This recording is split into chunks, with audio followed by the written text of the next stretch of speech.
je ne vous ferai pas la chanson, la première énergie économisée, c'est celle qu'on ne consomme pas. C'est vrai que, est-ce qu'on a besoin de toutes ces lampes ici, je ne sais pas. Est-ce qu'on a besoin d'éclairer comme on éclaire partout? Est-ce qu'on a besoin de consommer comme on consomme? Et c'est toujours des petites choses. C'est ridicule. Mais moi qui suis beaucoup plus vieux que vous, ça m'énerve toujours de voir, à la gare de Strasbourg ou n'importe où, ces énormes écrans de télévision pour faire de la pub. Autrefois, la pub, on aime ou on n'aime pas, c'était du papier qu'on mettait sur le mur ou sur un panneau. Maintenant, c'est des grands écrans de télévision qui vous bouffent une quantité invraisemblable d'énergie pour être fabriqués d'abord, et puis quand ils fonctionnent ensuite. Est-ce qu'on a besoin de ce truc-là? Non. On pourrait l'interdire, on pourrait l'enlever, point. Dans tous ces machins qui nous habituent ou nous ont habitués à dire que notre confort et notre qualité de vie passent par consommer toujours un peu plus d'énergie. Réfléchissons, bon sang, c'est pas difficile. Est-ce qu'on a besoin de ces grands écrans? Je ne sais pas. Je crois pas. Et tout à l'avenant. À une époque, quand l'énergie était quasiment gratuite ou qu'on estimait que c'était normal, il était normal d'éclairer, de laisser tous les bureaux éclairés la nuit. Ça faisait bien. Je me souviens, au début de la Défense, à Paris, la tour SO, il laissait des bureaux allumés toute la nuit pour faire les lettres SO en lumière toute la nuit. Ça faisait de la pub gratos. On avait même à l'époque des gentils messieurs en blouse blanche, donc des scientifiques patentés, dès qu'on les a dit comme une blouse blanche, comme ça on vous croit, qui expliquaient que ça coûte moins cher de laisser la lumière allumée que de l'éteindre. Voilà. Non, parce que quand tu remets le courant, quand tu remets la lumière, ça met un appel de courant, donc finalement, globalement, ça consomme. Ok, très bien. Donc il y a des petits gestes comme ça. Oui, pardon. Les vitrines de magasins, là, il n'y avait pas un moment une loi qui devait faire en sorte que devait éteindre à... Elle est toujours en fonction. Oui. À 1h du matin, tout doit être éteint dans les rues. Pas de publicité nocturne, pas de 1h à 5h du matin, vitrine, publicité, annonce, enseigne, ça doit être éteint. Rue du Dôme, c'est pas le cas. Ah, j'ai pas dit que c'était fait, j'ai dit que ça doit être fait. C'est comme pour la loi sur les schémas énergétiques. La loi impose, mais elle ne vérifie pas, elle ne contraint pas. Et donc normalement, la nuit, le seul éclairage public, c'est celui des lampadaires que vous avez, en toute théorie. Combien de feux rouges strasbourgeois sont équipés en LED? Oui, pas beaucoup. Hein. Bon, enfin, c'est pas zéro. Très peu. J'avais proposé à monsieur le maire de Strasbourg actuel de lui faire une étude sur combien ça coûterait de changer au lieu. Laissons les feux rouges qui sont avec des grosses ampoules. Quand les ampoules pètent, remplaçons-les par des LED au fur et à mesure. Combien ça coûterait, parce qu'une LED est plus chère qu'une ampoule électrique normale, combien ça coûterait, quelle serait la rentabilité? Et même pas, ça ne l'intéressait pas que je fasse l'étude. C'est l'habitude, c'est comme ça. Bref, les mesures existent pour économiser l'énergie. C'est clair. Ensuite, et ça c'est même pas la France insoumise qui le dit, c'est la simple logique, c'est utiliser l'énergie la mieux adaptée à ce qu'on fait avec. Par exemple, je pense que vous savez tous maintenant que la façon la pire de se chauffer, c'est l'électricité. Ça c'est complètement stupide. Au niveau énergétique, c'est aberrant, puisqu'on va chauffer un fluide, de l'eau, par l'uranium, le gaz, le charbon, je m'en fiche, on va chauffer un fluide pour, avec un rendement de 33%, c'est comme ça, faire du courant électrique, qui va trimballer sur des lignes électriques avec des pertes en ligne d'environ 8 à 12% en France, qui va venir chez vous pour chauffer. C'est complètement con. Il vaudrait mieux avoir chacun un petit bout de plutonium dans votre salle de chambre à coucher, ça chaufferait avec un bien meilleur rendement. C'est clair. Au niveau énergétique, c'est débile. Au niveau économique, c'est pas débile. Parce que, pour un propriétaire, installer un chauffage électrique, ça coûte presque rien. Installer un chauffage central avec une chaudière, des tuyaux, des radiateurs, ça coûte. Et vous payez après, vous, le locataire, si vous l'êtes, vous payez l'énergie que ça a utilisée. Chauffage électrique, ça coûte rien. 4 convecteurs, 5 prises de courant, et on est bon. Et le locataire, il douille. Parce que c'est lui qui va payer après. Pour le propriétaire, c'est impeccable, chauffage électrique. Pour le locataire, c'est une aberration. Ça a été calculé déjà en 90. Et il a fallu attendre jusqu'en 2012 pour qu'il n'y ait plus la majorité des logements neufs équipés électriques. Ça, c'est RTE qui le reconnaît. Donc, utiliser l'énergie la plus appropriée pour faire ce qu'on a envie de faire. Le gaz, par exemple, ça sert rien qu'à être brûlé, ce truc-là. Donc, on ne va pas faire des becs de gaz dans les rues pour éclairer, c'est pas intéressant. Le gaz, le meilleur moyen, c'est de faire la cuisine avec ou de se chauffer avec. Ça, c'est bon. Le pétrole, on n'a pas encore trouvé mieux pour faire avancer une voiture au niveau rapport poids-énergie que l'essence. C'est comme ça. Ce qui n'empêche que le pétrole, c'est quand même plus intéressant pour faire, même si on n'aime pas ça, la chimie du pétrole, que pour le brûler bêtement. On a toujours besoin de pétrole, mais on peut peut-être s'en passer dans les voitures. Et qu'on ne vienne pas me dire que les voitures électriques, ça va justifier le nucléaire. Les calculs sont faits, vu ce que consomme une voiture électrique, si la moitié du parc français était équipé en tout électrique au niveau de la voiture, ça ferait 1% de plus de courant électrique consommé. C'est tout. Une voiture électrique ne consomme presque rien. Un TGV consomme très peu d'énergie. L'électricité, c'est très bien pour faire tourner des moteurs, c'est ce qu'il y a de mieux, mais pas pour se chauffer. Troisième chose, évidemment, c'est produire l'énergie là où on la consomme. Dès que vous avez des lignes électriques, vous avez des pertes en ligne. Donc ça évite, ça interdirait normalement d'avoir des grandes centrales hydrauliques, nucléaires, je m'en fous complètement, à des endroits interconnectés par des milliers de câbles électriques qui vont consommer du courant. Quand je veux prendre de l'énergie pour en faire quelque chose, il y a plusieurs choses qui vont se passer. Il va y avoir des déchets. Si vous vous chauffez au bois, ça fait des cendres. Il va y avoir des risques ou des dangers. Encore que ce n'est pas la même chose, risque et danger, mais on va dire que c'est pareil. Si vous vous chauffez au bois, vous pouvez foutre le feu à votre maison. Une éolienne, ça peut tuer des petits oiseaux.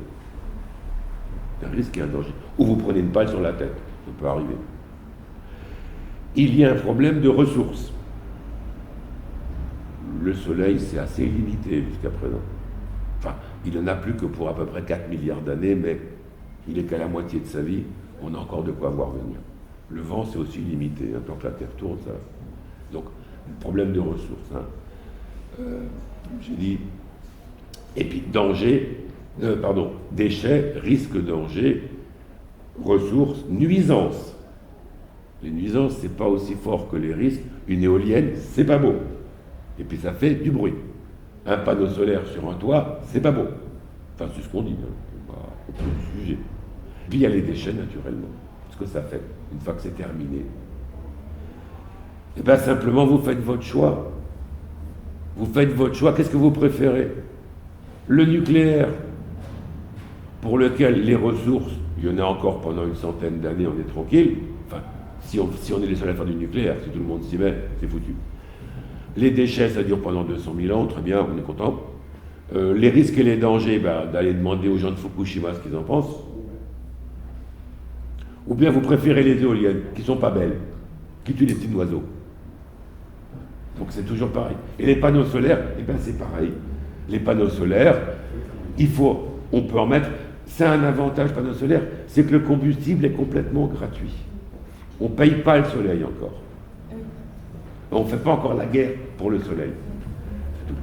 Moi, j'avais entendu parler d'une proposition de gérer localement les choix énergétiques. Est-ce que c'est une solution aussi pour rester dans le nucléaire qui gère globalement? C'est qu'une demi-solution. Parce que si on voulait gérer localement l'énergie, par des schémas énergétiques régionaux uniquement sur la production d'énergie, il y a des pays, il y a des régions plus favorisées que d'autres, et on est dans un pays où on doit avoir une solidarité entre toutes les régions. Donc il faut que l'État prenne sa part là-dedans. Et pour moi, l'énergie doit être un système national. De cette façon, une des mesures qu'on propose, c'est alors, on n'aime pas le mot renationaliser, mais de remettre l'énergie dans le giron de l'État. Aujourd'hui, qu'on le veuille ou non, même en soupçonnant Hollande de bonne volonté, il n'a pas réussi à faire fermer Fessenheim. Parce que EDF disait non, je n'ai pas envie. Si l'État reprenait le pouvoir, eh ben, l'État dit écoute, tu fermes et puis on ne discute pas. Donc, on ne peut pas n'être que régional. Mais ça n'empêche pas de dire produire tout autant que faire se peut l'énergie là où on la consomme. Ça évite les pertes. Ça peut être la prochaine vocation d'EDF, de gérer sur le territoire national des productions locales. Ah ben par exemple, et ça n'empêche pas, parce qu'on a eu la remarque aussi, ça n'empêche pas les coopératives locales comme Enercop ou autres. Hein. L'énergie, ça appartient. On peut faire des choses. Mais l'État doit avoir la maîtrise de l'énergie et des choix énergétiques. Elle l'a fait pour le nucléaire, elle peut le faire pour autre chose. Donc, pour répondre à ta question, déchets, nuisances, dangers, risques, moi je ne choisis pas le nucléaire. Mais on n'aura jamais rien sans rien. C'est vrai. On n'aura jamais de l'énergie complètement propre, complètement gratuite, qui ne fait aucun déchet. Il faut faire un choix. Alors évidemment, si je mets des barrages sur des ruisseaux, ça va gêner les petits poissons. Oui, ça eh bien oui, ça va gêner les petits poissons. Ça va en gêner certains. Je peux faire tous mes efforts pour que ça les gêne le moins possible, mais ça aura un effet. C'est vrai. Il faut faire son choix. Par contre, stériliser des centaines, des milliers d'hectares comme à Fukushima, c'est autre chose que les petits poissons, pardon. Donc, mesurer tout ça. Et puis, quand on dit c'est possible ou c'est pas possible, bon, ça on va finir là-dessus. Il y a toujours un chiffre qui m'amuse beaucoup. Bon, je me sers tout le temps quand je fais des petits trucs. On dit, si vous voulez passer à d'autres énergies, on verra après lesquelles d'ailleurs, vous allez changer complètement, bousiller le paysage, tout arracher. Ok, on fait le calcul. Supposons que je veux remplacer tout le nucléaire par que de l'éolien. Que de l'éolien. Il y a actuellement aujourd'hui 63,2 gigawatts nucléaires installés. Une éolienne standard, pas les prototypes, fait environ 2 mégawatts. C'est-à-dire 63,2 gigawatts, ça veut dire 63 200 mégawatts. Une éolienne fait à peu près 2 mégawatts. Il faudrait donc 36 000 éoliennes pour remplacer tout le nucléaire français avec des éoliennes. Mais il n'y a pas toujours du vent. Le vent, il est intermittent. Donc on va dire, on ne va pas mettre 36 000 éoliennes, on va mettre 40 000, allez, 50 000. Et puis elles tombent en panne, les éoliennes, il faut les réparer de temps en temps. Donc le temps de faire de la maintenance, il faut en avoir d'autres de rechange. Donc on va dire quoi? On va mettre 60 000 éoliennes. Hein, 60 000 éoliennes. Donc on remplace tout le nucléaire français par 60 000 éoliennes. Et on va donc détruire complètement tout le paysage français. Question subsidiaire. Combien y a-t-il de pylônes à haute tension en France?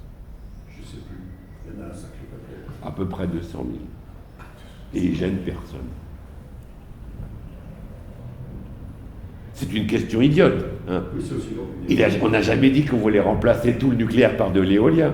Mais cette légende de vous allez tout bousiller, les jolis poteaux à haute tension à 400 000 volts qui font 40 mètres de haut, ils dérangent personne, ceux-là.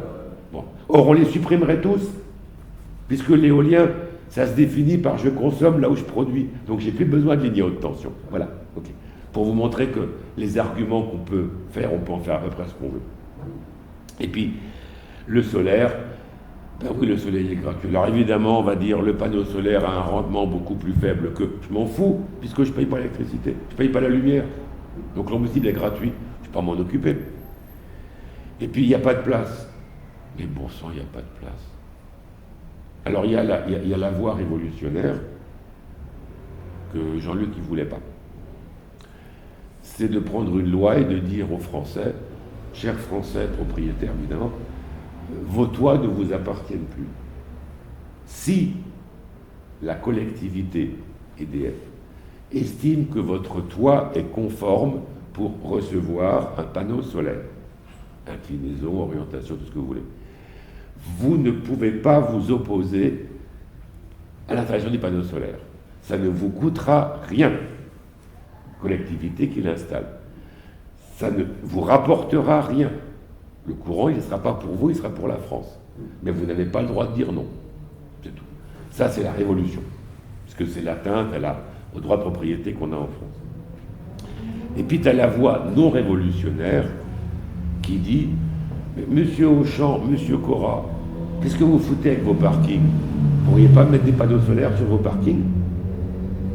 On a une place phénoménale en France de routes, d'autoroutes, de parkings, de stades de foot, de grands ensembles, etc., qui sont aptes à recevoir des panneaux solaires.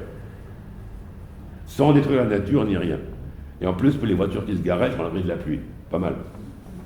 Donc il y a que des avantages. Donc oui, c'est possible. Et on revient toujours à il y a un manque de volonté politique. Et donc c'est même là que je peux en terminer. Toutes les solutions existent. On n'est pas plus imbécile aujourd'hui qu'on a été autrefois. La technologie nous permet de répondre à beaucoup de choses. Une voiture aujourd'hui consomme beaucoup moins et est plus sûre et plus confortable qu'une voiture d'il y a 20 ans. Les ampoules à LED ou à basse consommation consomment moins pour autant d'éclairage que les ampoules d'autrefois. On a tout ce qu'il faut. Il ne manque qu'un peu de volonté pour démarrer. Et on ne sait pas où on va quand on démarre. Mais si on ne démarre pas, on sait qu'on ne va jamais nulle part.